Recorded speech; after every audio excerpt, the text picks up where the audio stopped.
રાજકોટમાં પટેલ મહિલા ઉદ્યોગ યુનિટ સીલ કરાયું છે। આરએમસીના ફૂડ વિભાગનો નિર્ણય અખાદ્ય જથ્થો ઝડપાયા બાદ પટેલ મહિલા ઉદ્યોગ યુનિટને સીલ મારવામાં આવ્યું। મંગળવારે તૂટી ફ્રૂટી અને જેલીનો અખાદ્ય જથ્થો મળી આવ્યો હતો। 20,000 કિલો કાચા પપૈયાનો જથ્થો પણ મળી આવ્યો હતો। નવો આદેશ ન થાય ત્યાં સુધી આ યુનિટ સીલ રહેશે। કોઠારિયા વિસ્તારમાં આ પટેલ મહિલા ગૃહ ઉદ્યોગ ધમધમતું હતું। તૂટી ફ્રૂટી અને જેલીનું અહીં ઉત્પાદન થતું હતું। આરએમસીના ફૂડ વિભાગ દ્વારા કાર્યવાહી કરવામાં આવી છે અને આ યુનિટને સીલ કરવામાં આવ્યું છે। મોટી સંખ્યામાં તૂટી ફ્રૂટીનો અખાદ્ય જથ્થો મળી આવ્યો હતો। પટેલ મહિલા ઉદ્યોગ યુનિટને સીલ મારવામાં આવ્યું છે। આરએમસીના ફૂડ વિભાગ દ્વારા આ નિર્ણય લેવામાં આવ્યો છે।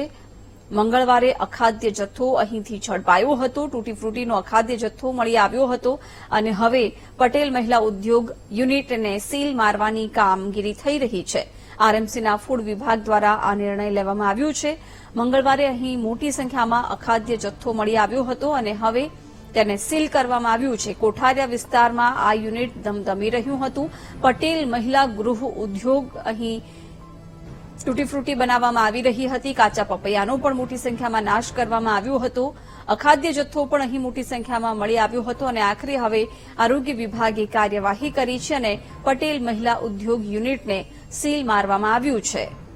આરએમસીના ફૂડ વિભાગ દ્વારા આ નિર્ણય લેવામાં આવ્યો છે। કાર્યવાહી હાથ ધરવામાં આવી છે, જેમાં નવો આદેશ ન થાય ત્યાં સુધી આ યુનિટ સીલ રહેશે।